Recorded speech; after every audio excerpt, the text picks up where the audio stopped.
Welcome, Colonel Shankar. Welcome to the CTQ SmartCast. Thank you very much. Welcome. And it's a great pleasure to be part of this podcast. It's a new experience for me in this new normal.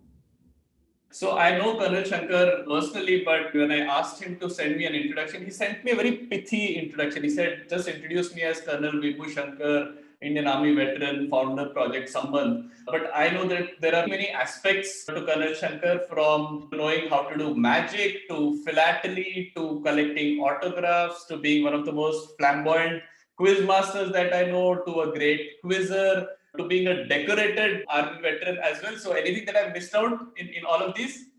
I like to be a master of none but a jack of all. So yeah, I think so. Yeah, this covers a lot of things that I do. It keeps me busy. So let's get started with a very basic question. We know that you're a decorated army officer. Can you give us a brief highlight of your army career? Well, I've had a very interesting career. First of all, I belong to a completely non-military family. And my first exposure to uniform was as a Boy Scout when I was about 10 odd years old. And that was what inspired me to join the army. And the only way that I knew to join the army was to the National Defense Academy. And I went through the training at National Defense Academy and the Indian Military Academy. Being colorblind, army was the only option that I had. And that's what I wanted to join after seeing all these Republic Day parades. And there used to be a serial called Paramveer Chakra, which used to come in Doordarshan those days. And of course, Shah Rukh Khan also played an important role coming in that serial called Fauji. So I went in a dream to National Defense Academy and then was hit by hard reality that life is not all that rosy in the armed forces training. But it gave me a great base and a great foundation. And I got commissioned in 1997. And I served all over the country. In fact, I had a great opportunity to serve in one of our neighboring countries too. I've had a very satisfying career in the armed forces. And after about 20 years, I got a calling in life. And I said that this is the time that I should prematurely retire. So I got commissioned in 1997 and retired in 2017 from the Eastern sector. All right. Because I asked brief highlights, you just briefly touched upon the different areas and aspects of what you've done. And I don't want you to put you in a spot where you have to tell me something that you should not be telling, and then next year my kids are going to worry about the welfare of their father. So I need to take out the pen and then click it like MIB. So you're also a Shaurya Chakra winner or an awardee. So talk to me about that. And I guess that was when you were just into your career, you were very young. Yes, absolutely. I think that was a great opportunity for me. Like a typical youngster in the army, I was posted to a field area. Initially, I started my career in the Indo-Tibet border. In fact, the fourth day of my service career, I was at 18,000 feet. Somebody coming from 0 feet mean sea level and going right up to 18,000 feet in snow with just about 10 odd soldiers to command. And then with just about a year of service, my unit had moved to Jammu and Kashmir in a counterterrorism role. And I was in charge of a company there, which was commanding about 100 odd soldiers. And this was in 1998 when the operation took place. I had just about a year of service with very less on-ground experience. But I had the backing of the good training that I had in National Defense Academy and the Indian Military Academy, and of course, great troops whom I commanded. So this operation actually happened over a period of 3 days where we got information on the evening of the first day. And then we followed up with the information thinking that this is just another information which keeps coming about terrorists in your area. But then the information developed. Nothing happened on the first night. The second day, we were searching for these terrorists. And one of the other patrols encountered these terrorists, and out of which one of them escaped. And we were tasked to try and hunt down the terrorists who had escaped. We were unsuccessful the whole day. And then we thought maybe the operation would be called off, and the weather was not very good. And we are talking about altitudes of 13,000 feet, snowbound. And on the second night, third morning, where we encountered or we saw some terrorists early in the morning at about 4:30 using our night vision goggles. In fact, my sentry saw, and by the time he could give me the night vision goggles, I could see a couple of, I wouldn't know terrorists or not, but I could see a couple of people crossing into the woods hardly about 100 yards away. But we followed them much later. We waited till daybreak and then pursued them and came up with a plan. And that's how we encountered. They saw us first, and we got into a firefight, and we eliminated these terrorists. There were about 6 of them in the party that we had encountered. But the whole operation, which started on the previous day and ended about 2 days later, which involved my complete unit, we had eliminated about 13 terrorists, which was something for the first which had happened at that time. And more important is not the number of terrorists that we had eliminated, but not a single soldier of any of our parties even suffered a scratch. And that was hailed as a great operation. And since I led it and I took some decisions during that time, I was awarded the Shaurya Chakra. It was announced much later by the President of India. So that was very early into career. And I think when you're young, you do all these crazy stuff. Right. Couple of things struck me when you said that you were just 1 year into service, but you are already leading a team. Yes, you've come through the IMA where you're turned into officers. The whole NDA and IMA experience is designed to make you officers. But how does it feel? Only now command a unit with probably many people much older than you, having had a lot of years of experience of real work on the ground as well. How do you get that confidence to just go there and command them? That's a very good question. This is very pertinent, especially for young officers in the Indian Army. First of all, our training as an officer is 3 years in NDA and 1 year at the IMA, which is 4 years. And this is where at NDA they make you from boys to men and they train you really hard. And as well as at IMA, they train you hard to come up with all situations. But that's just the training with where there's no live rounds being fired at you. And another aspect that you brought out was about commanding troops who are much elder to you as well as got more experience. And the army initially beds you in such a way that you are actually placed under them initially for about a month or so to understand what their mindset is. Because I am from down south, I'm from Tamil Nadu, and I was commanding troops who are predominantly Dogras. Understanding their culture, understanding their thought process is very important. And also to understand what are the strengths of those soldiers and sometimes weaknesses too. So this is a process of training, and the Indian Army prides itself in this training and how to get the young officers to be accepted by the soldiers as well as the soldiers to accept the young officers. And this kind of junior leadership is what has brought laurels for the Indian Army as well as for the armed forces and the country. To answer your question short, I think it's all basis of training and the ethos of the Indian Army. Yeah, I choose to think we work a lot with companies, organizations where they are trying to stay future relevant. A lot of that also centers around organization design and how to prepare. So a lot of what you are saying resonates a lot with our work as well. One thing that we've noticed is when we talk to these private companies that I'm talking about, we talk about motivation for the employees. And in the context of motivation, we talk about how the organization design has changed over the years, where earlier it was the command and control. And generally, when we talk about command and control, it's the army that first comes to mind as an example. So when you talk about an organization like this, which is built on principles of command and control, and if you juxtapose it with these kind of new age private companies where, say, an e-commerce company where you have ordered something from somewhere and you're talking to a customer support executive. Now that customer support executive needs to be empowered to take some calls when that person is with you over a phone call and you say, I didn't get whatever I've ordered for properly or whatever. That person needs to take some runtime calls. Can't go back to his or her bosses. That's where these companies are looking for agility. So how do you compare this command and control structure with trying to be agile? And I'm sure the army also needs to be super agile. So how do you manage this command and control versus agility? Again, it's a brilliant question, and I can give examples from my personal experience, especially this operation where I was awarded the Shaurya Chakra. It's very important to give a lot of power to the junior leader because situations on ground keep changing. And here we are talking about life and death. And if you do not empower your junior leaders, like how they empowered me to take decisions, we spotted the militants at about 4:30 in the morning. But it was I who took the decision, saying that because I saw the conditions on ground, we were tired, we had not had food for more than 24 hours.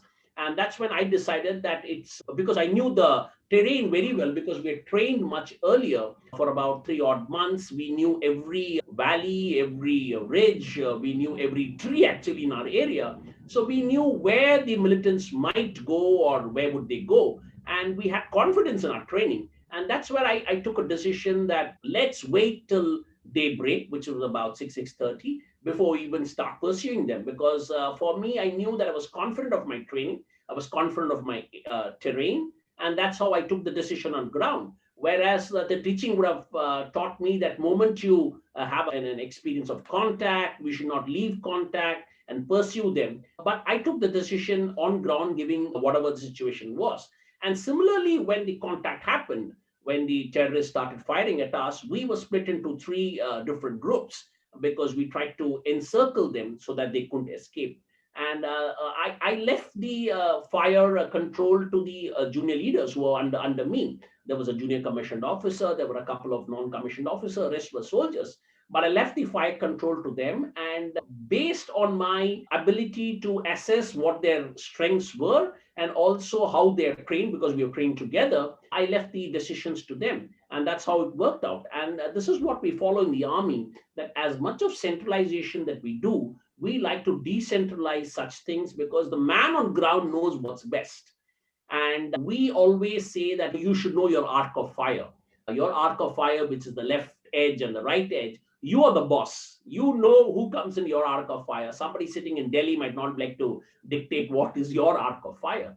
And we leave it to that rifleman, that soldier, to know that he can take the decision and we will stand by the decision. Not all times it will come out right, but the more and more times that you empower him, he'll feel confident and he'll be able to take the decision when he knows that somebody is there to back him up.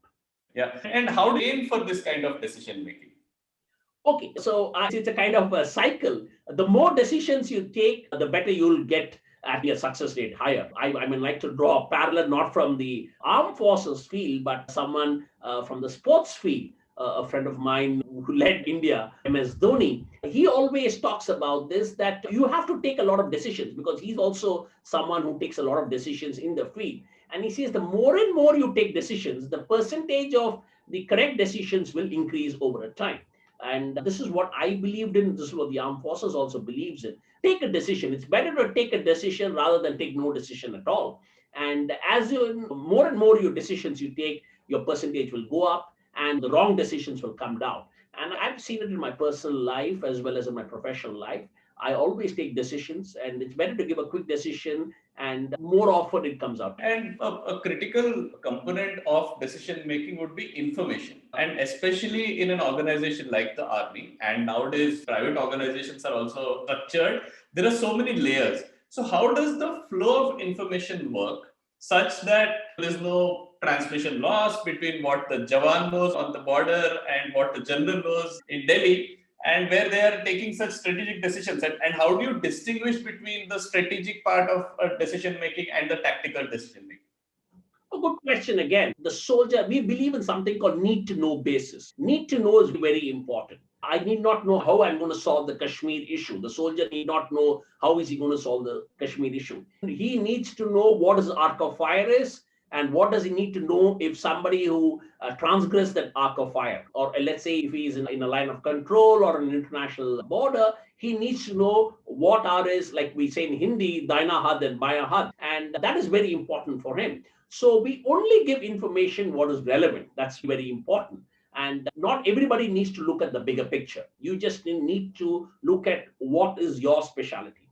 And if every block just concentrates on their specialty, I'm sure the bigger picture will automatically come.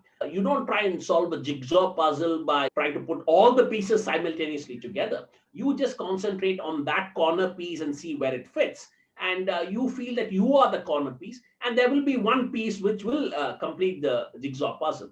So it's very essential, and this is what we follow in the armed forces, and that's what I've followed in my personal and professional life. Be a specialist in what you are tasked to. That's very important, and that's how the soldier on ground. In fact, again, to bring back the operation, the commanding officer was sitting far away from me, knew the bigger picture on where were they coming from, maybe the numbers, what are the kind of information that was shared. But all he shared with me was that there are terrorists who are coming. They would pass through your area of responsibility. And I would think that they were foreign terrorists. And this is the troops that you have. And we'll have to stop them or eliminate them if necessary. This is the kind of information. So I had some kind of information in terms of terrain, the morale of the troops, what are the state of readiness. And then when we assessed it, and we made sure that different ambushes go to different places.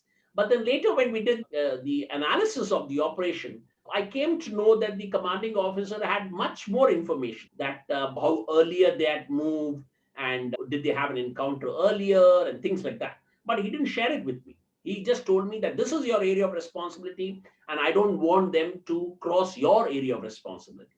And that was the mandate that was given to me, and I followed that. So need to know basis is very essential. And I think you should specialize in your own domain rather than putting your figures into many other things. On that note, sometimes you may want to have more information. You know that this is something very critical for me to take a decision, but sometimes you just don't have that information. Not it's nothing to do with whether it's need to know or not. You need to know that, but you don't have that information. Then it's a question of just taking a leap of faith. So, going back to what you said earlier, whether you still go with that mantra of taking a decision, which is better than not taking a decision, or do you then think probabilistically? How do you make your tripwires? When do you have a backup plan? How do you do that? Oh, see, you can never have 100%. 100% is impossible to achieve. So, how far can you get to that 100% is what is important. So, always you will have information which is about 70%, and then you will have to build on that information to try and get it to 100%. But you'll never be able to get 100%. If you keep thinking about that missing 3%, you're going to miss out on the 97% information that you've got. So I would always rely on the 97% information that I have and take the decision rather than worry of that 3% information that I don't have. Again, in the operations that I've taken part in, many of the times we don't know the strength of the enemy. We don't know how long he's been traversing that area. In this particular operation, we had no clue whether they were 6, whether they were 10, whether they were 13. But we went on the information, because if they had told me that there are 14, I wouldn't have gone with 11 personnel. I would have gone for a larger strength. But then I wouldn't have covered my complete area of responsibility. So a kind of information was fed to me. I used my experience. I knew my terrain very well. So if you have knowledge of your domain and also have a lot of confidence in your troops in a corporate sector, confidence in your skills, confidence in your human resources, confidence in your systems, I think even if there's a missing information, you'll be able to take better decisions. And don't fret about the missing information. Concentrate on the information that you have. You will never ever be able to get 100% information. And also the 97% information will also keep varying over time. So that's very important, that how you change with the changing information. And that again comes through confidence in yourself, knowing your skills, knowing your systems. And Yeah, so let me change tracks slightly here. But before that, I'm going to ask you a quiz question. oh, wow. And the fun part of these quiz questions is that they are somehow related to you. Okay. Okay. And to make things interesting, we're going to have something at stake. So we have something called as the CTQ compounds, where we help people develop a habit of reading. So for every question that you get right, we'll actually give you a prize, which will be a discount code on the CTQ compounds, which you can give to whoever you want. Good initiative. Yes. Okay. So the first question for you is, ex-Union Minister Dr. Karan Singh is also a well-known poet. Mm-hmm. How is one of his songs connected with you? A song that he has written, how is it connected with you? Karan Singh should be, he was a Dogra king. Maybe something, maybe the regimental song of the Dogras that was written by Dr. Karan Singh. Perfect answer. I didn't expect you to miss this one, and you've got it right. Well done. I think it comes to choose to think. So I just chose to think on that line. Years of experience of quizzing too.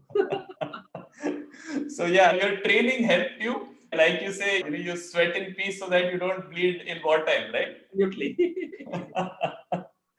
So what part of the training and the forging life, as they say, plays the biggest role in contributing to that sense of kinship that people have? If I see two army people from NDA, completely different batches, maybe different generations, but you can see the bond between them. So, what leads to that sense of kinship? Oh, great. That's again to the hardship in training. I think that's what brings people together. Even in a civilian, if I can put it within quotes, civilian life, I think you remember the hard times together much more than the happy times and things like that. When somebody's helped you when you were down and out and somebody had come and helped you. So in NDA, it's more of the hard times that we have. Of the 3 years of training that we have in NDA, it's most of the times it's hard times. Either we are getting punished for some mistake that somebody else has done, and then so when we meet, even after 25 years, or we are celebrating our silver jubilee of our passing out of National Defense Academy this year.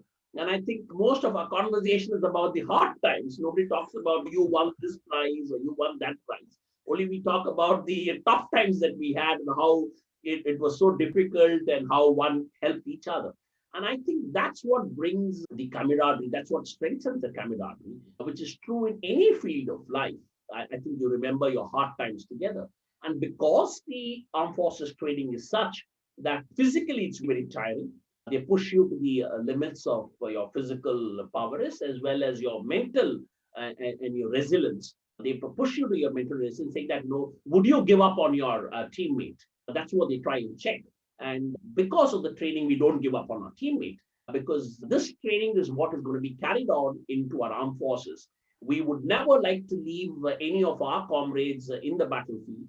We would like to carry everyone back home, whether dead or alive.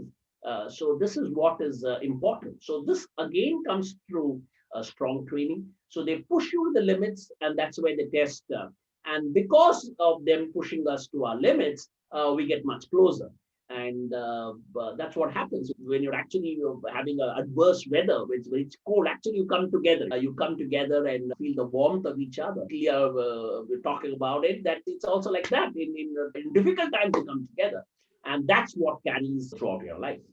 So, any personal routines or habits that you have developed? I know even before the army, you were in Scouts, so you basically lived a life in uniform. Something that has come directly out of the army's influence in you, which you think people outside the army can also learn and adapt. It could be personal routines, discipline, sense of honor, and anything that you think people can and should, adopt. And if it's possible for civilians also to, bring that into their lives. I would like to classify civilians and armed forces people. I'd just like to say humans. NDA has taught me some amazing lessons. We had a senior of mine who taught me my life lesson, which I personally follow till date, and I always propagate to others, whether it's young adults, children, or even elders. This is one thing that he taught me. Time is something which is it's the only resource which if you got a lot of money, you can't even buy it. That's the only resource. So how you maximize time is how you can lead your life well. So one thing that he told me in NDA is get up 5 minutes early. You can try it tomorrow. If you get up at 6 o'clock daily, try and get up at 5:55. At the end of the day, you will be 5 minutes early everywhere, whether it's for breakfast. NDA breakfast is such a important meal because you're coming through a physical training and you get very less time. So if you're going to miss out on breakfast, you're going to have a very tough day. But if you get up early, everything will be in place. At least you'll have a better breakfast, and so on and so forth at the end of the day. And similarly, as a corollary, he says if you get up 5 minutes late at the beginning of the day, you will be 1 hour late at the end of the day. One thing will lead to the other. You'll forget something, you'll get punished. And then in a normal, non-military life, maybe you'll forget your cell phone, you'll forget your mask in today's scenario, and then you'll go back. You wasted time. So that's the whole thing. Time is the key resource. And this is something that I followed day in and day out. 5 minutes early at the beginning of the day is 5 minutes early at the end of the day. 5 minutes late at the beginning of the day, you're 1 hour late at the end of the day. So this is something that your listeners can try it out. Maybe try it out tomorrow, and you'll definitely see a marked improvement in how you manage your time. In the whole literature of habits, this is known as a keystone habit. So the word keystone actually comes from the word of architecture, where there's this one Keystone piece, at the top, yeah. one habit which can have an extraordinary effect on the rest of your life. So this is clearly a keystone habit. It's definitely a keystone habit. In fact, even for this interaction that we are having, I was ready 5 minutes early, set it up and things like that, because at the moment I came to know we are having this interview, and I'm sure we will be able to wind it up accordingly. No, given the amount of questions and topics that I have, I think we'll probably stretch it by half an hour. Let's take it. Another question on more about the Indian Army. So historically, a lot of innovations have actually come from, and best practices have come from use cases from the Army. A lot of it from the American Army and the European Army. How is it in the Indian Army when it comes to adopting new practices? And how are they managing to respond to the need for change? What is seen as a very regimented, slow to change system. It is a behemoth, right? There are some practices that have been around for 150 years, but yet you need to adapt to change. Things are moving to drones and AI and whatnot. How is that happening in the Indian Army? Oh, it's cliche. The only thing that's permanent is change. So the army definitely is always open to change, whether it's in the thought process, whether it's in technology. We have a lot of innovation which goes on in the army. And army, to put it bluntly, we've got a lot of resources to carry out the innovation. Innovation requires a lot of resources in terms of manpower, in terms of expenditure and money, and sometimes space. In a space real estate, you might have all the great ideas, but you may not have the real estate to check out your drone. We've got all the real estate, we've got all the resources. Army actually encourages you to innovate. We in fact have got a lot of awards for innovation, whether the DRDO has brought out a lot of healthy eating habits, a lot of products. We get sometimes idli in Siachen Glacier. We know how to pump kerosene into Siachen and many other things. Innovation is encouraged in the armed forces. In fact, at the junior leaders level, we encourage people to come up with new ideas. We have different forums for it. And then we dovetail it to the tartib. Tartib is the system that we have in the unit. Drill is very important in the armed forces because everybody cannot go in different directions. So drill is the bedrock of discipline. So we have to dovetail this kind of innovation or new ideas into the drill and then make that as the new drill. It's not that everybody follows a new idea and technology is changing unimaginable, but how to use that technology, put in the drill, and then make that as a new drill. That is what we do in the armed forces. And I think that's what saves lives of people. Because if we have the right drill, then the chances of making mistakes are less. As simple as making sure that your weapon is not loaded when it's not supposed to be loaded, where you're supposed to place your finger. We have new weapon systems where there could be accidents. We are importing a lot of weapons to understand how the weapon functions, but we develop drills for everything. So you develop a drill when there's something new which has come out, and then very less chances that anything will grow. But Army is always open to innovation and new ideas, and we are always encouraged at all levels. In fact, every day we have something called a roll call, where before everything finishes, we ask for any ideas or any thoughts that Jawans, right up to the Chief of Army Staff, who's every day opens a forum, asks people for innovative ideas and things like that. So, any recommendations for books and sources to learn life lessons from the Indian Army? I don't know books and this thing because we have people on ground. So maybe join the Territorial Army if you're less than 42. If you're a young adult, join the Army, Navy, and Air Force. It'll give you all the lessons, anything than a book. But yes, if there is something that comes to my mind, maybe I can share it with you. Nothing that comes right on the top of my mind. But if something comes to my mind, I can share it with you later. Sure. We'll add them to the show notes later. Before we move to the next section, another quiz question for you. What did Neil Armstrong do as an insurance policy in case things didn't go right in the Apollo 11 mission? Oh, it's an interesting question because it combines two of my passions. Not only Neil Armstrong, the other two explorers also. They knew that this is not a mission that might succeed because they were the first. And so what they did was they autographed a lot of these first day covers and distributed them. I don't know whether it was first day covers or just envelopes with stamps. And they gave it to their families saying that just in case something happens, this is going to be worth a lot and then you can sell it. And this was something which was unique and they thought about it. And Neil Armstrong is a sought after autograph in the world of autographs because at some point of time, he stopped actually signing autographs. Right. And then he completely stopped signing autographs. So people who had his autographs, it became valuable. And I think it was a very innovative insurance policy. And I think I've got it right. Yes, you have. Nothing is going wrong in this mission for you today. The other aspect of Colonel Shankar is that you are an avid is the wrong word to use. You're a super passionate collector of autographs of celebrities. So where did this passion come from? To tell the word in Hindi, you wanted to use kida, but you used passion. That's fine. Yes, as a young boy growing up in the 80s, I think with very less exposure to different forms of entertainment that exist today, one was groomed to have hobbies. So one started off with the most inexpensive and the most interesting hobby of collecting stamps. You used to get posts, you should get letters from relatives and friends. You could exchange letters with your pen pals across the world and then collect the stamps and then discover the wonderful hobby of philately. And that's how I started. And I started with philately as a hobby of collecting stamps as a young boy. And then I realized that there is another hobby which is much more interesting and much more personal than philately, and which was collecting autographs. And we were young adults or very young boys when India won the World Cup in 1983. And these were heroes. Sports, of course, is always something for a young boy to look up to. And I got an opportunity to meet a couple of players then and there, and then use an autograph book to take autographs. And then the World Cup came to India in 1987. That was a turning point. I could meet a lot of cricketers and started taking autographs.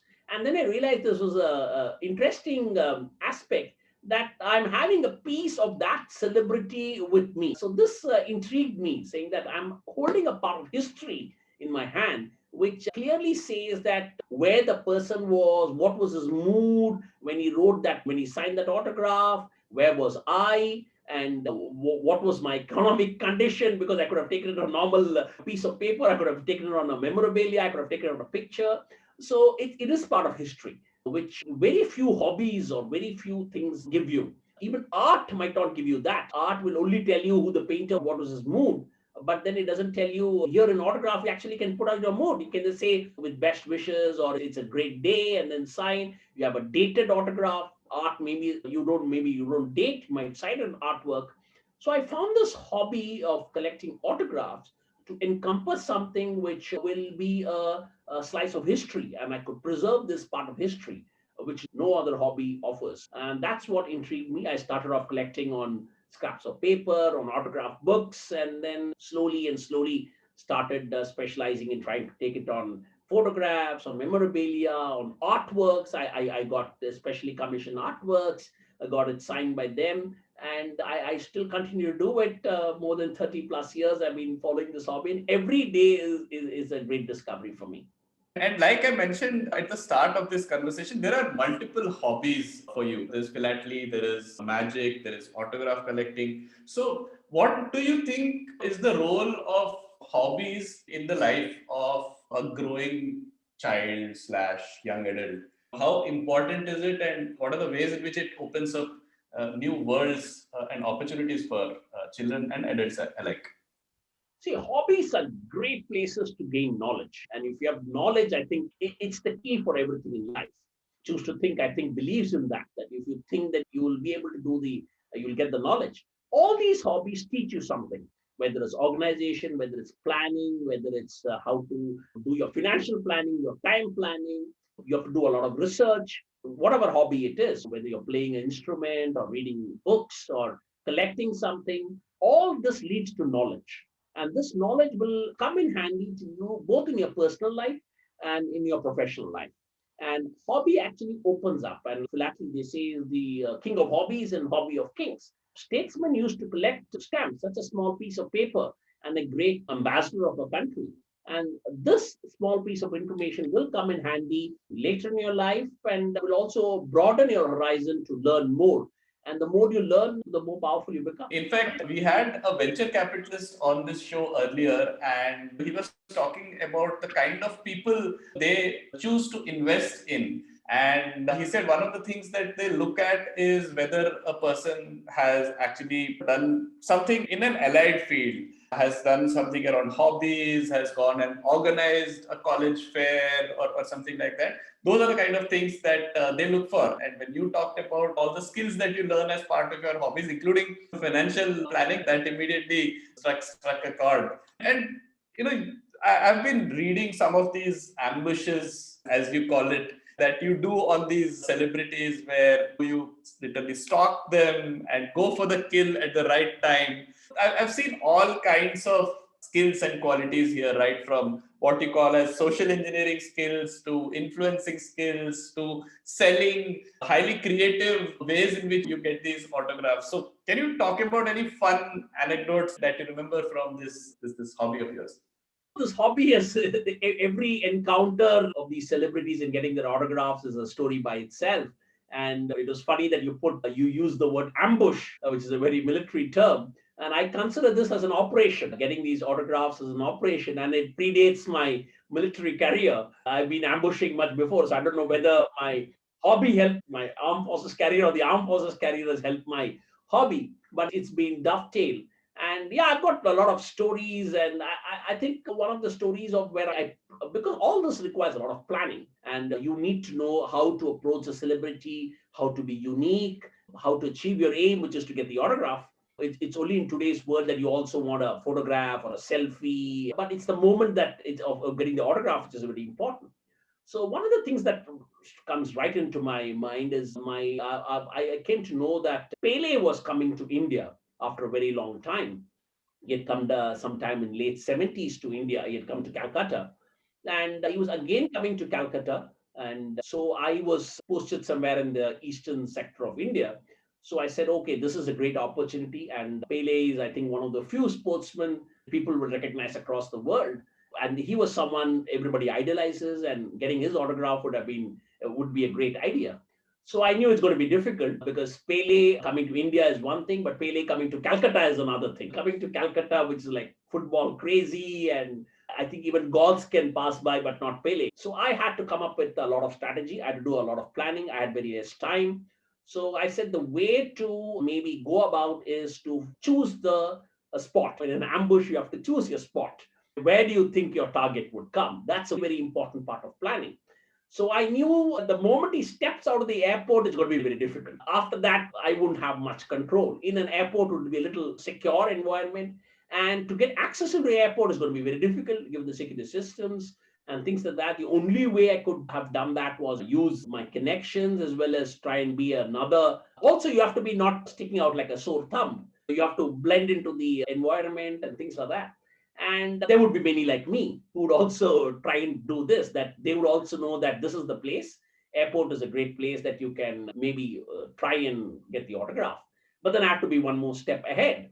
The other step that I thought ahead was maybe to try and get his attention. And to get his attention in this sea of friends, even the airport staff would be frenzied to see Pele. So I had to come up with something. So I said, okay, maybe one of the key things which I've gained from my professional experience in the armed forces is that language is a very important part of your cultural intelligence. Cultural intelligence is very important, and in cultural intelligence, language is very important. So I said, if I have to be unique, then I have to learn a little bit of Portuguese. That's the language that I speak. And a Portuguese speaker in Calcutta is going to be very rare. That's going to be rare. So I said, okay, that's the next step. So I learned little phrases in Portuguese, but then one had to use the right phrases at the right time, modulate your voice, be there at the right place. And then also I want an autograph on something which is unique. Because if I'm going to shout out to him and get his attention, but I don't have anything, I'm going to just show a piece of paper, then I'm going to be just like another billion autograph seekers he would have encountered in his life. So I had to be unique. So I had got an artwork commission. It was just not an artwork. It was a wonderful caricature where I had got one of India's top caricature artists to get a caricature done. And it was a caricature of Pele holding a football. And on that, I also had done, that's where knowledge comes in. I had also done research that Pele's birthday was coming up. So one had to also incorporate that and put that on the caricature. And it had to be, the size had to be large enough because Pele was about 70 plus. So he had to see that from a distance, understand that it is his own caricature. And then just that's the 97%. The 3% it was not in my hands. So I believed in my 97%. I said, this is the information that I have. When is he coming? What it is? And what are the skills that I have? I had a lot of faith in my skills. And sure enough, Pele didn't come walking. He was escorted in a golf cart within the airport, which normally doesn't happen. Before he was taken to the waiting lounge, which was the VIP lounge, which again people don't do. Generally, they get out of the airport quickly so that there is hardly any time. So I shouted out to him in Portuguese. And he just, that microsecond when he turned his head, because somebody shouting out to him in Portuguese in Calcutta airport definitely got his attention. And the moment he got his attention, I showed the caricature, which was large enough for him to see. And when he saw that, and the moment he got down, it was Pele who initiated and said that I would like to meet my friend who could speak Portuguese. Then it was much easier. People looked for me and said, "Who are you? Who are you? And how do you know Pele?" I said, "I don't know Pele. Pele knows me. He knows me as someone who speaks Portuguese." And after that, it was a breeze. I could take an autograph, not only an autograph, he personalized it for me. He wanted a picture with me, and that was a great moment. And moments like this have been many. I've had encounters with Magnus Carlsen when he came to India. These are from the sports field, but I've had great encounters with His Holiness the Dalai Lama, with heads of states, with also normal celebrities. But one has to be prepared, one has to plan well, one has to do a lot of contingency planning, which is also very important. If I had not ambushed, if I would say, Pele on that day, I had also backup plans. I'd learned the happy birthday song in Portuguese. I'd got a young girl to accompany me, to put a little bit of sentiment and things like that. But first base, I struck. And after that, the 4 or 5 days in Pele, 2 or 3 times I had encounter. I just didn't take autographs. It was Pele who recognized me in the other events. And he said, "Oh, he's my friend." And that put me into the other events later in my life in Calcutta, where people know, "Oh, he's the Pele's friend." Fantastic. I think great experience for me. yeah. So we can see the whole meticulous planning that has gone into this ambush, and there was no other way, there was no other option for Pele but to sign that autograph for you. I think that's the aim of the ambush, to make sure that with minimal resources, you have to have the maximum this thing and achieve the aim. And I think I achieved the aim, and I think the armed forces career has taught me how to lay ambushes and make sure that I come out successfully with no casualties. Correct. With no casualties. I was going to add that. And if I were to just ask you to put a number of the autographs that you have, how many thousands would that be? Numbers is about 8,000 plus the last time I recorded it, but it's not about numbers. It's about Right. the autographs. It's about the experience it is. I have collected so many of them, but I think one of the greatest autograph moments that I have is something very unique. It's not of some world celebrity. Of course, he's a world celebrity, but of how I got President Kalam's autograph. That's a very cherished memory. I can barter that for the other 7,999 autographs, is because of the experience and the memory that I have with that autograph. And that was when you were still serving, right? Oh, yeah, that's an interesting story. If you have time, I can share that. Of course, please. So, this was sometime in 2003. And I was a young captain at that time. I'd gone to Delhi for an interview for a foreign mission. And these interviews take place in South Block. And by the time the interview finished, it was at about 5:30 in the evening. And I was in my uniform and driving a civilian car. And when I was heading back to the place where I was staying, just a wild thought struck me that why not go to the Rashtrapati Bhavan, because it comes on the way from South Block, and to meet the Supreme Commander of the Armed Forces. Just a wild thought. And since it was uniform, I thought maybe I'll have access. I realized it was not so easy because the Rashtrapati Bhavan has got layers of security. And the first layer of security itself stopped me and said, "Who are you?" And then, of course, he checked my credentials, and I told him that I'm a serving army officer. I was in uniform. He was satisfied with the answer, but that's the really farthest security. And one didn't know how it worked and things like that. But I just took a chance saying that I want to meet the President of India. So maybe he thought that I had an appointment or something, and the President has called me. So he was the last layer of security. And there were much more layers. So I went through about a couple of layers of security before they actually asked me, who are you and what do you want? And so I told them that I want to meet the President of India, the Supreme Commander of the Armed Forces, and I'm a Captain Shankar from the Army. They say, that's great, Captain, but it doesn't work that way. The President of India has got, it's all only by appointment. There's a lot of security issues. Then I said, if that's the thing, then maybe I could speak to the aide-de camp, the ADC, who's with the Rashtrapati. And I knew who the ADC was, but I didn't know him very personally, but I knew who he was. And I called him up and I said, this is, I want to meet the Rashtrapati. He said, you must be crazy, because he also knows what a service officer is. And he was also nearly of the same rank. But he said, since you have made all these efforts, you can meet me. I can show you around Rashtrapati Bhavan. But that also is not possible now because the Rashtrapati is sitting in his office. It was about 6:30 or something at that time. And you continue to wait in the reception. He made sure that I was sitting in the reception. And I just kept waiting that these are all pre-cell phone days. So I waited for about 45 minutes, didn't have any response. And again, I called him up and I asked him, what's the status? He said, I'm sorry, but the Rashtrapati is still sitting in the office and he should leave any moment. This is the general time that he leaves. The moment he leaves, I'm free. So we will initiate a process of making a visitor's pass for you till then. So he spoke to some people, they were making the visitor's pass, and he said, okay, you go to a particular place in the Rashtrapati Bhavan and I'll come and meet you there. So I was escorted to that place and I had to pass that ADC's office to go to that place where I was supposed to be waiting for him. And just as I was going, he asked me, just sit in my office because the Rashtrapati is just going to leave now. It just take about 30 seconds. I'll just see him off and then come. So I was waiting in his office and the ADC was called by the Rashtrapati. Just maybe that was the drill before he leaves. And within about 30 seconds, somebody came running to me and said, the Rashtrapati wants to see you.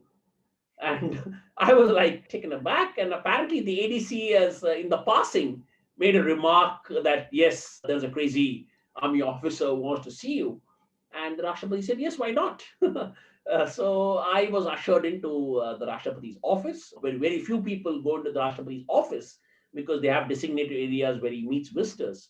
And as a young captain, I saluted my Supreme Commander of the Armed Forces. He made me sit down. The ADC was standing, only it's the ADC, me, and the Rashtrapati. And the Rashtrapati was one of the greatest and most loved President of India, Dr. APJ Abdul Kalam. And we started our conversation. He asked me where I was serving. When I told him I was in the Northeast, he said he had visited that place. And then when he came to know about my background, that I was from Tamil Nadu, we switched over and started talking to me in Tamil.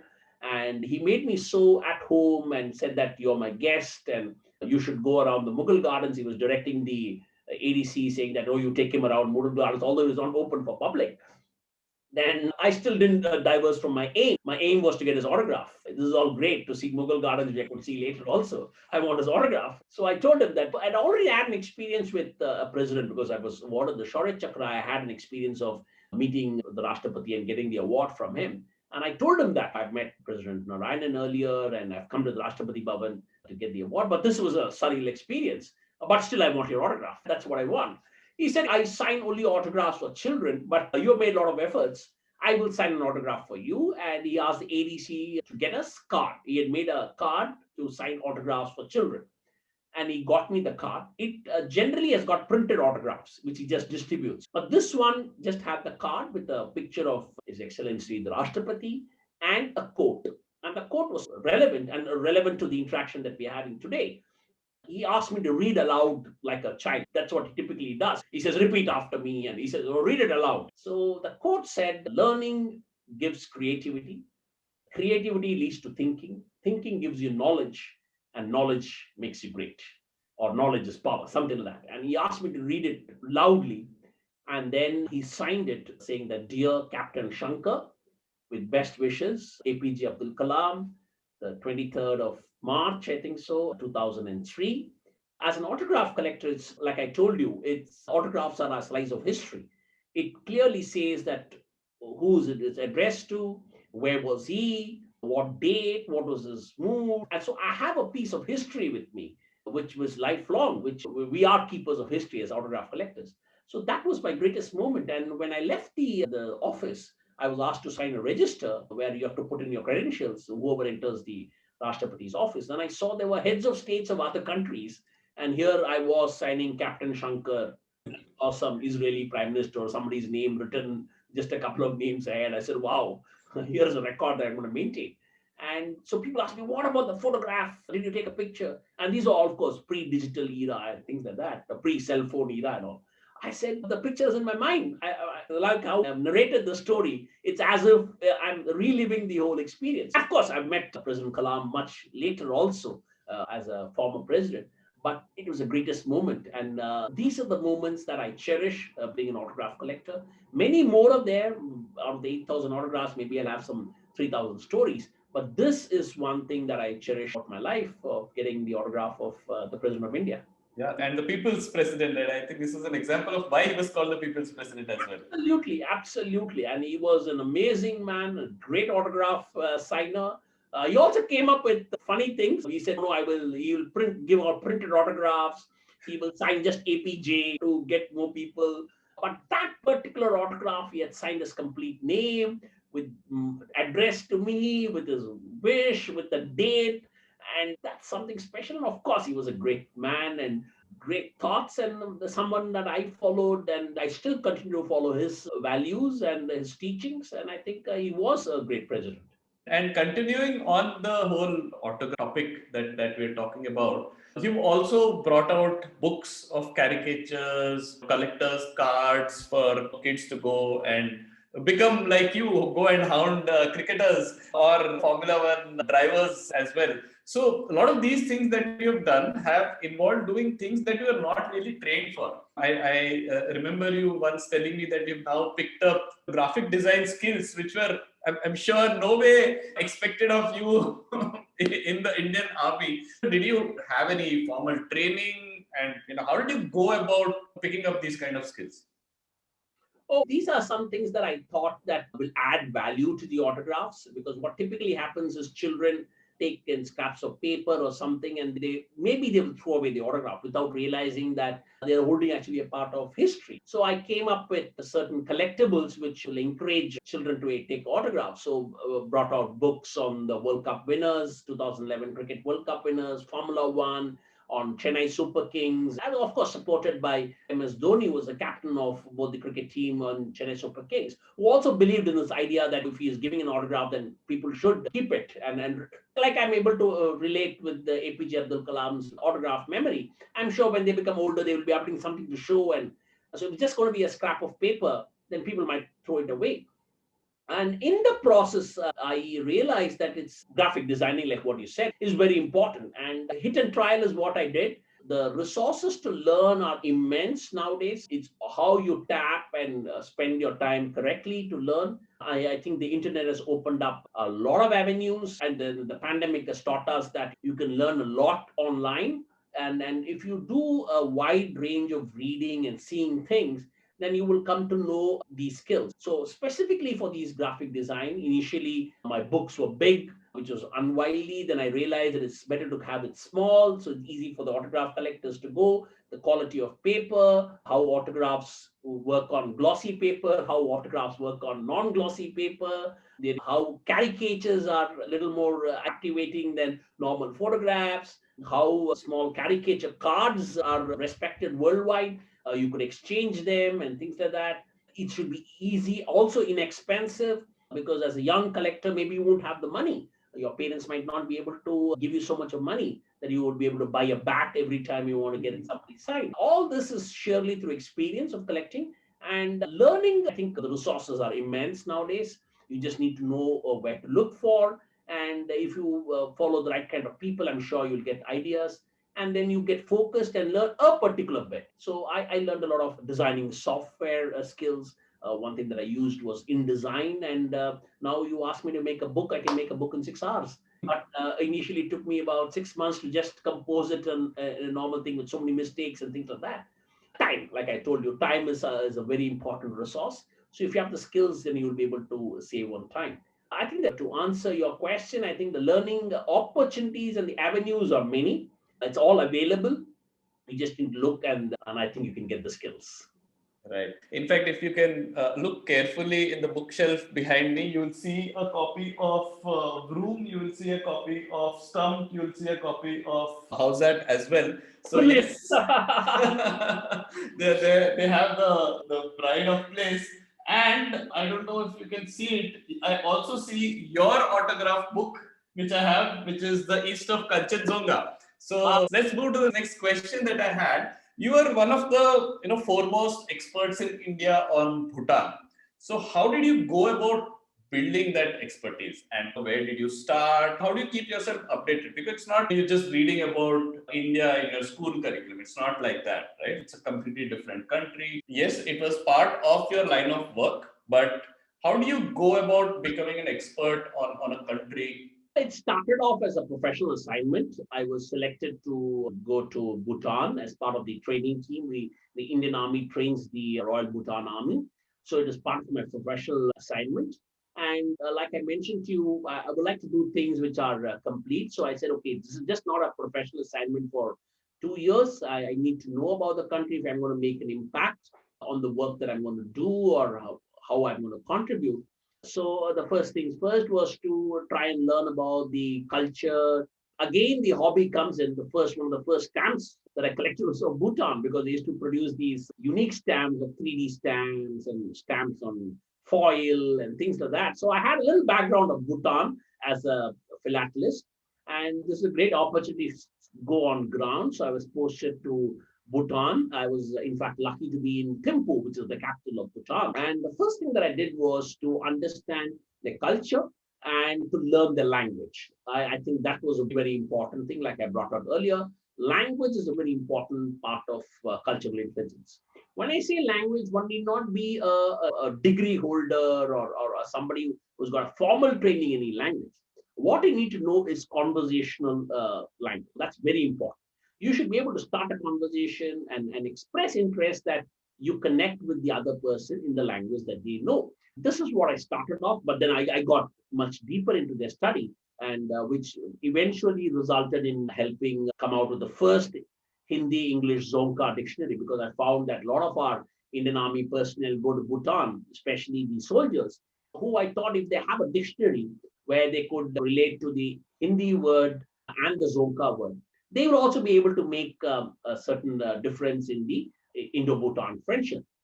It's not an Indo-Bhutan friendship. When we talk, it's not about the Prime Minister and the King of Bhutan. It's at every level. It's the people-to-people contact, which has helped Bhutan and India come much closer. That's when I realized that it's so important. Then my tenure was only about 2.5 years. It was 2 years, it got extended because of His Majesty's coronation, and also the historic times that I was in, because we saw abdication of His Majesty the fourth king. We saw the first elections. Bhutan became from a monarchy to democracy. We saw the coronation of His Majesty the fifth king. So I got an extended tenure of 2.5 years. And since I was part of, again, history, I was a witness to history, I said it will be unfair that I leave all this knowledge that I've gained in Bhutan. And so I have to build on those skills and contribute much more to the Indo-Bhutan friendship and the cooperation between the two armies. And that's when I started to gain my knowledge, one that is available open source through books or through media and things like that, but also through the interactions that and the friendships that I had built in Bhutan. I have some great friends in Bhutan still. And these friendships are not, of course, I have friends in the royalty too, but it's not only the friends in the royalty, or the people who are in positions in the government or the armed forces, but also the common people of Bhutan, because they will be able to tell you what are they thinking about the world situation and things like that. So I try to build that and maintain that relationship. And language, like I told you, plays an important role. And I tried to help them out. I was posted in Tata, and as well as other places in the east of India, where these Bhutanese used to come for medical reasons or for some kind of economic reasons. And I tried to help them out, sometimes helping them out with arranging blood or getting them admission into a hospital and things like that, where I could use my local language and my network. And that's how you build a kind of a knowledge base. And it's not overnight.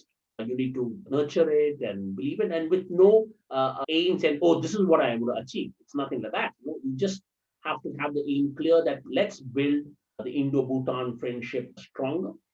And that's what I've always believed in. And of course, now the resources are much more. Bhutan has opened up. A lot of their citizens are into Twitter and Facebook and other social media. They got more newspapers. Their TV channels are all open on the YouTube and things like that. And of course, now with other instant messaging apps, one is able to keep in touch and come to know. In fact, I read the Bhutanese newspaper much before the Indian newspaper because Bhutan is half an hour ahead of us, and I get the newspaper by about 12 o'clock, 11:30 India time. I get the newspaper. I read that first or a previous day. And sometimes I'm much more updated on Bhutan than what is happening in my city and my country. Yeah. I think one needs to nurture this.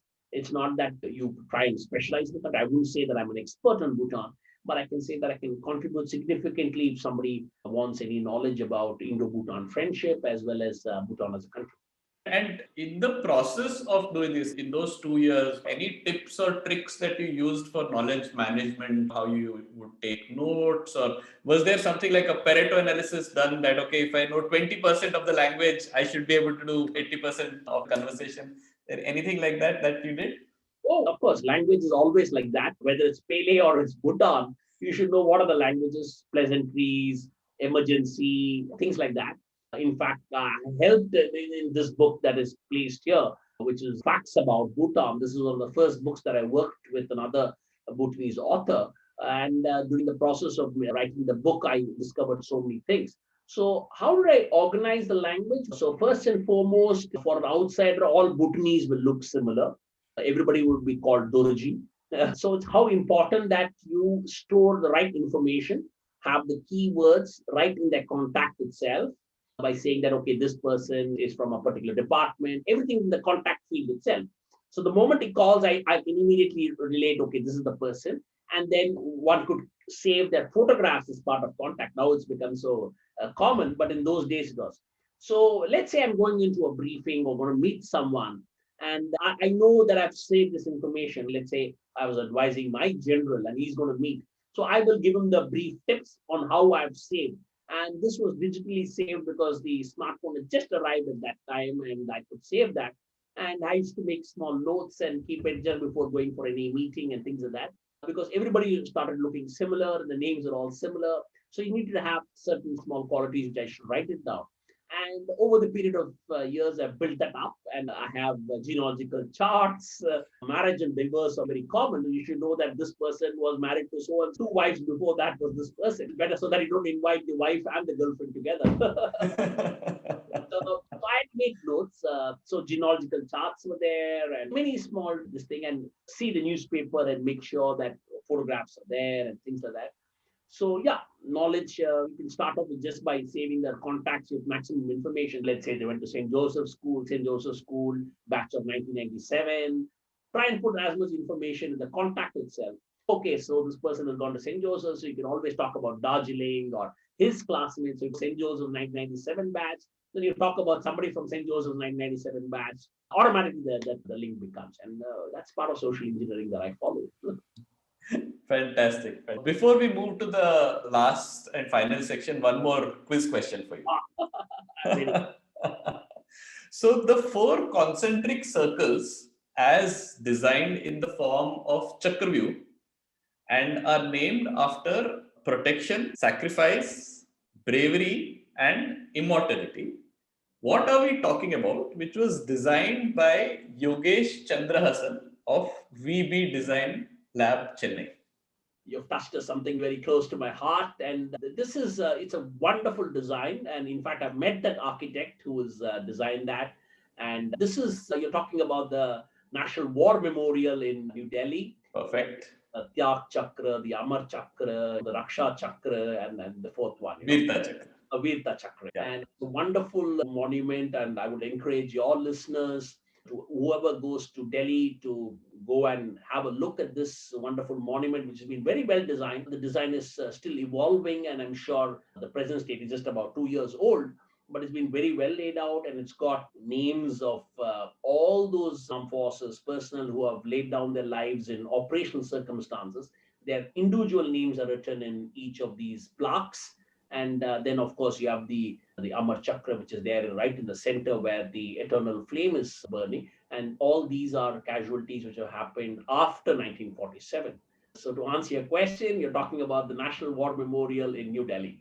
Perfect answer. So moving to this final section of ours, you said you retired in 2017. So you could have, chosen to live a happily retired life, right? Following your hobbies, and you have enough hobbies to go after and keep yourself busy and more.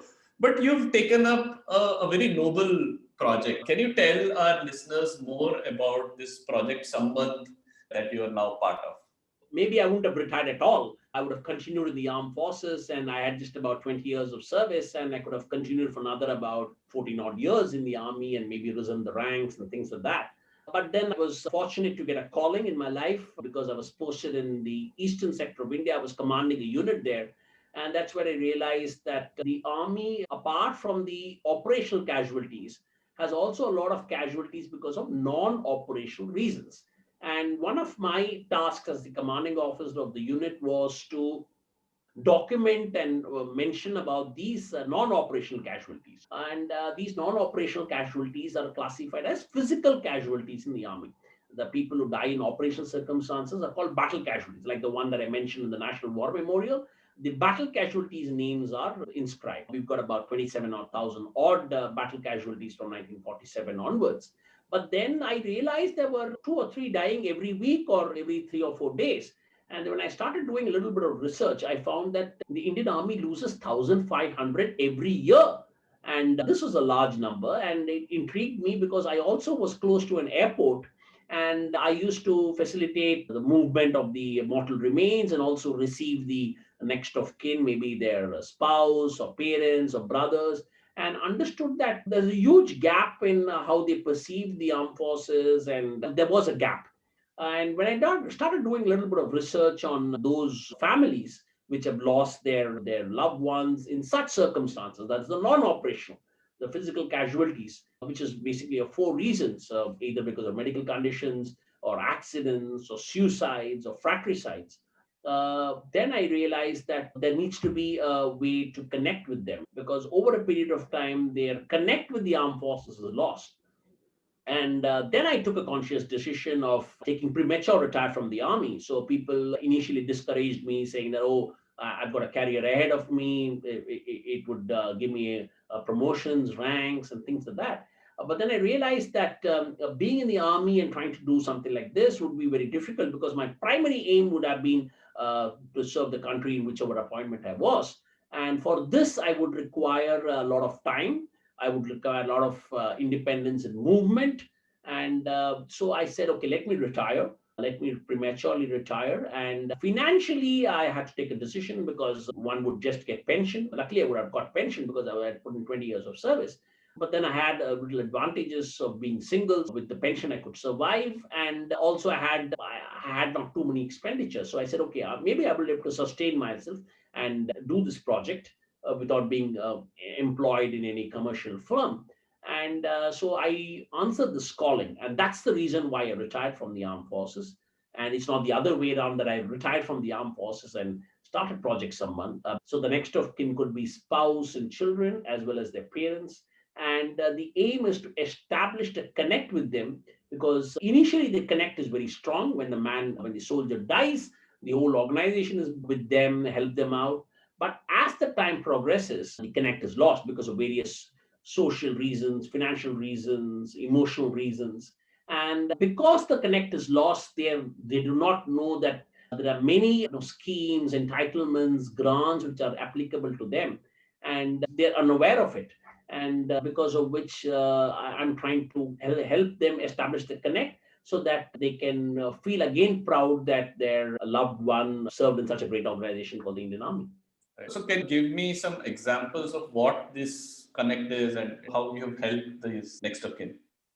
Okay, so initially the problem is to find out where they are. Typically, the information that is there is sometimes incorrect, sometimes incomplete, and definitely not current. So my first challenge was to get the data to be correct, complete, and Project Sambandh to make it current.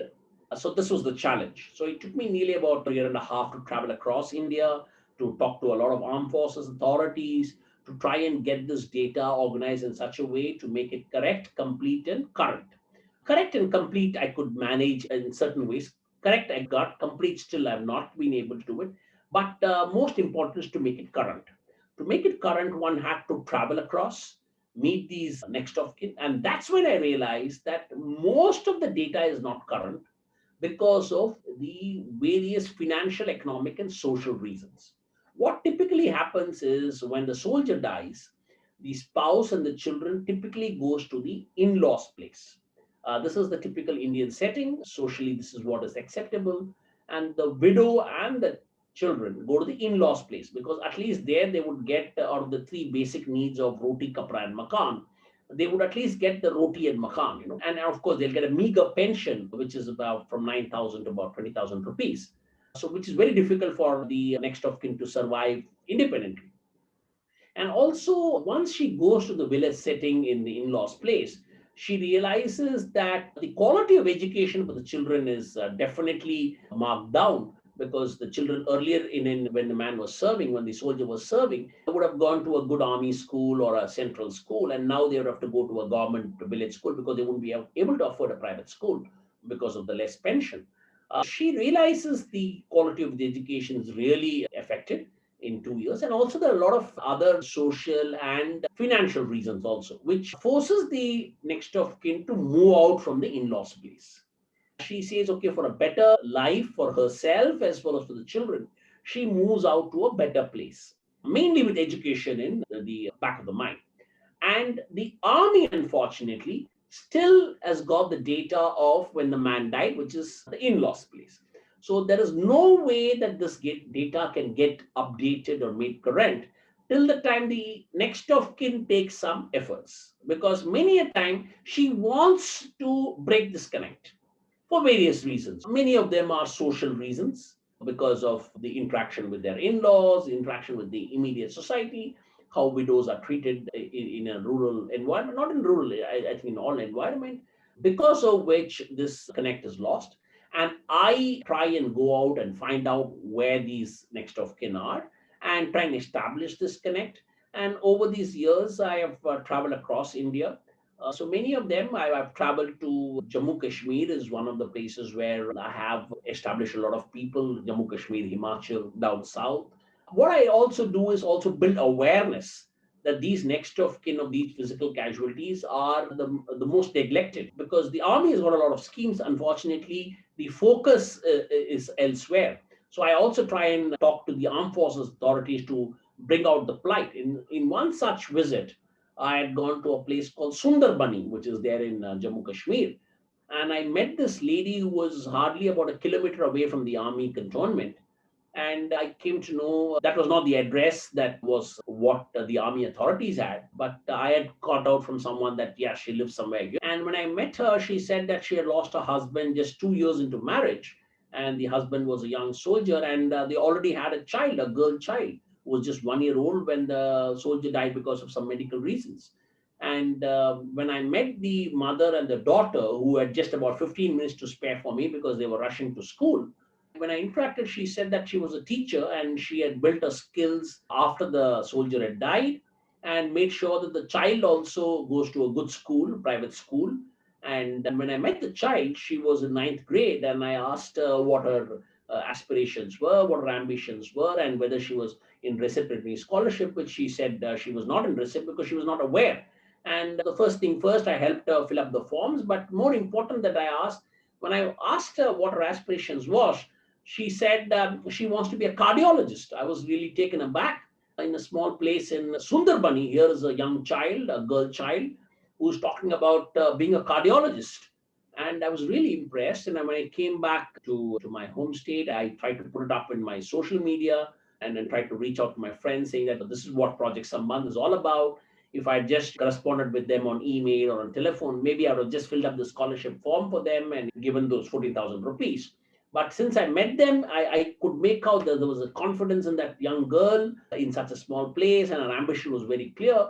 And sure enough, a lot of my friends and family said that how they would like to support. We realized the potential, and sure enough, next year when she appeared for our 10th standard exams, which she was in the board exams, she scored 484 out of 500.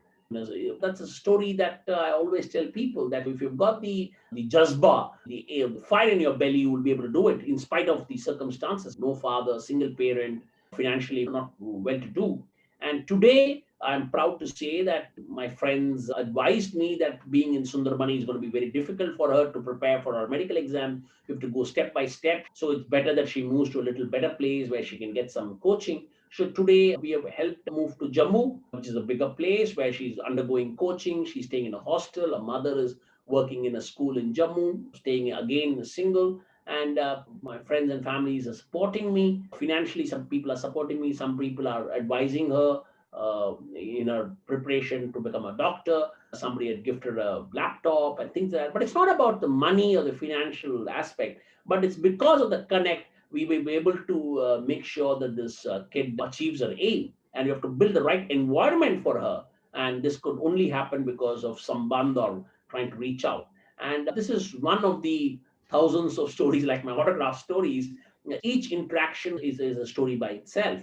And only if you establish the connect would you be able to come to know what the current situation is. And that's what Project Sambandh is, to put it simply, is to connect. Fantastic. That was a great story. And we really wish the best for her and for you as well in this project. With this project, Sambandh, did you have to learn any new skills? I'm just guessing, but did you have to learn about databases and how do you manage all this data? Oh, database is the easiest. To learn the technology is easiest. But what the greatest learning is my social skills. It's very difficult to talk to a widow.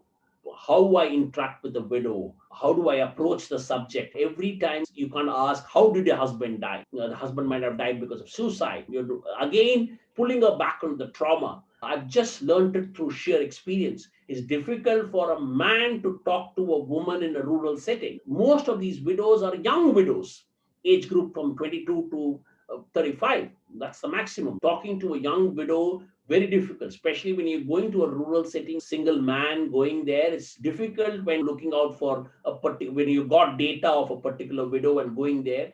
Whom do you take along? How do you approach a subject? What are the language you need to speak to? I am not the official authority. I'm just a person who's trying to do some philanthropic activity to try and convince what is my aim for the whole thing. Suspicion, how to overcome their suspicions, because there could be fraud, there could be people thinking that why is this man come all the way from Chennai, which the government machinery cannot do, or what one man can do. Mine is a completely one man philanthropic initiative. There's no NGO or an organization and things like that. So the skills, of course, like what you brought out, the technology skills are very important. How to clean up the database, how to access the database fast, how to update the database. These are the technological skills, which one can learn or take assistance from others. But what is more important, the skills that I have developed is my social skills.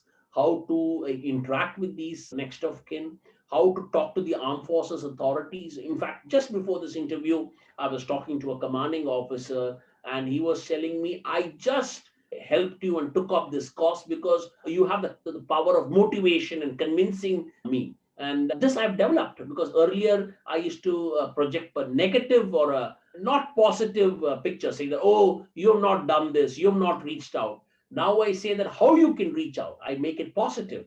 And I also try and give them how it will be beneficial to the person who's reaching out, that it will make them a better person. It will give them a better exposure to connect with their next of kin and also enhance them as a human personality. So skills that I've developed, I think every day I'm learning new skills. And it's different from different areas of the country, how you interact with parents, how you interact with children, how you interact. I mean, I've heard abuses in all languages because the first thing that I hear is abuses. Then I hear them cry. Then the children come into picture and they bring in the sane version. You say, Uncle, abhi kya karna hai? What are the next step ahead? Social skills is what I've learned. Of course, technology. And I myself didn't know about a lot of government policies. And so that's what I'm learning every day using Project Sambandh. It's definitely made me a much more mature person and much more socially responsible person. And I know the power of the network now. Yeah. And are there any ways in which others can contribute, help you in any way? When people talk about assistance, I think the first thing that comes to people's mind is financial assistance. Tell me, how can I contribute financially? That is important, but that's not all. What is most important is awareness. Awareness that, yes, Indian Army personnel, while in service, died because of these circumstances. There are a large number.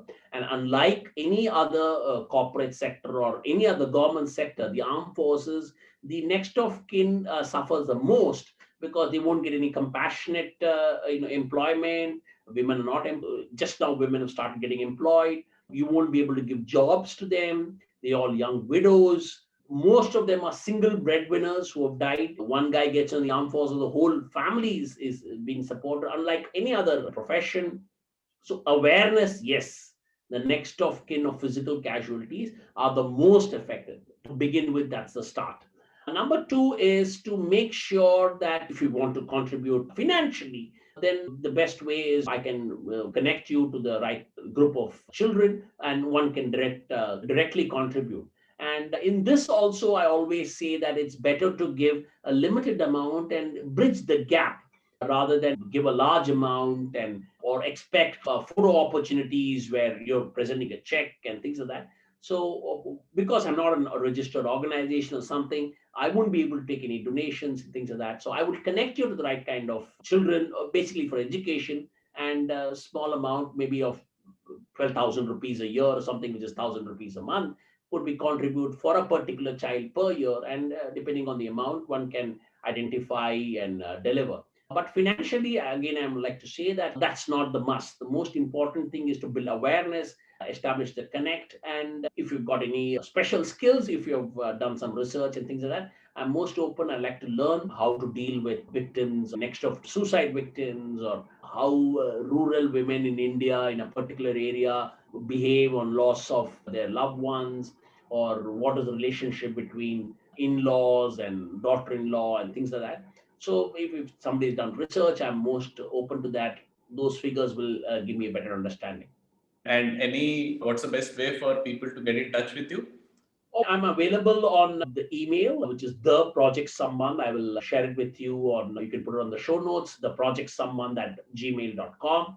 I've got a WhatsApp number, and I've got a basic website which gives out this WhatsApp number and the email. So then you can Google me up, and I'm also available on all social media platforms and instant messaging platforms. And one can reach out to me, and I will see how I connect with you and take the services. Great, great. We'll put those in the show notes. One thing that I remember when I had visited your unit a few years ago, each vehicle in your unit was named after a gallantry award with the citation printed on the dashboard inside. So if I was sitting in the gypsy, I would actually see Hoshiar Singh or Bana Singh, and the vehicle was named after these PVC winners, and why they got the award was also mentioned there. So I thought this was a fantastic way of making it a reminder for people, both serving in the army as well as guests like us, for us to know about what these great heroes have done for us, and also a great thank you gesture to these heroes. So, what do you think we as a country, as a society, should do more to recognize our heroes? What you're doing as part of Project Sambandh is great. What about these people? What is it that we can do more of? Read about them. That's the first thing. Like I mentioned, I think the beginning of the talk, I mentioned about how I was inspired by a serial, which is, if I look at it now, it is not very technologically sound, called Paramveer Chakra, which is produced by, I think, Chetan Anand, a brother of Dev Anand. But as in a young mind, it made a lot of impact. But also, there was only one of the sources at that time. And I also grew up reading a lot of comics. Amar Chitra Katha was a great motivation for me. There were comics about Paramveer Chakra winners. I think the more you read, and also in today's world, because a lot of distractions which young adults go through, I think even having it in the curriculum helps. The armed forces as well as the government of India has also tried to bring it in the curriculum to talk about these brave hearts who have done so much for the country, they sacrificed their lives as well as done some gallant acts, to introduce them to the curriculum. So if you use the curriculum, definitely you have to answer some questions in the exam. So definitely you read about it. And even if about 10% is there, then maybe you could do further reading. So I think as young adults start your consuming it through the things that you like, maybe through digital medium. There are a lot of short clips. There are interviews which are available on various internet resources like YouTube and other resources. If you are a educator, if you're a teacher, then introduce these into the curriculum subtly. If you put that as a chapter, then maybe they just mug it up. But if you talk about geography and suddenly you say this is actually the birthplace of Manoj Pandey. If you're talking about states and capitals, and you say, okay, you come to Lucknow, and you say, okay, Lucknow is where Manoj Pandey, Paramveer Chakra studied. They'll say, who is Manoj Pandey? So subtly bring it, and I think the government of India has got a great initiative called Ek Bharat, Cherished Bharat, where children from one state learn about another state, like Tamil Nadu is paired with Jammu Kashmir. Like that, subtly you can bring out the stories of these brave arts. And as a parent, I think you should encourage your children to explore these kind of resources, and once in a while use forums like yours, Choose to Think, or any other quiz platforms and things like that, where it's not about winning prizes or things like that, but just to gain the knowledge. And also we had brought out the National War Memorial, you had brought out in your talk. Take them out. Excursions can be organized. I mean, across India, we've got war memorials. The armed forces will be more than happy to entertain children, going for passing out parades of training academies, going to monuments, listening and interacting with veterans, listening and interacting with armed forces soldiers. And I think these are some of the ways that I can think about, whether you are a child or a young adult or educator, or there are ways that you can ignite the minds of people, like Abdul Kalam had said. Right? Perfect. So, final question, Colonel Shankar. What's next for Colonel Shankar? What's next? I'm a person who believes in the present. So, like I told you, I'm a big fan of MS Dhoni, and he believes that being in the present, because past is the experience that you have gained, future don't know. So, I believe in the present. So, I like to consolidate, and the times are very difficult now. Imagine, as someone who's got all the resources, we are finding it difficult. Imagine a widow or a next of kin of a physical casualty during these times of the pandemic. What are the kind of challenges that they have? So I am trying to develop my skills on how to not physically travel and still be able to solve their grievances, or at least address and understand their grievances, and how to use technology better. This is some new medium that one has discovered in the last couple of years. One didn't know that one could carry on an interaction like this for nearly an hour and 20 minutes, or more than that. I think 2 hours nearly. So these are new skills that I'm trying to develop. So that's the present. Consolidate, accept what's happening in the world, accept the challenges of the pandemic, and try and address the grievances as much as one can. Yeah. I think wise words as always. It was a fantastic, I would say, 2 hours, almost close to 2 hours of conversation with you. I think I had a great time trying to pick your brains on a bunch of topics. So thanks a lot.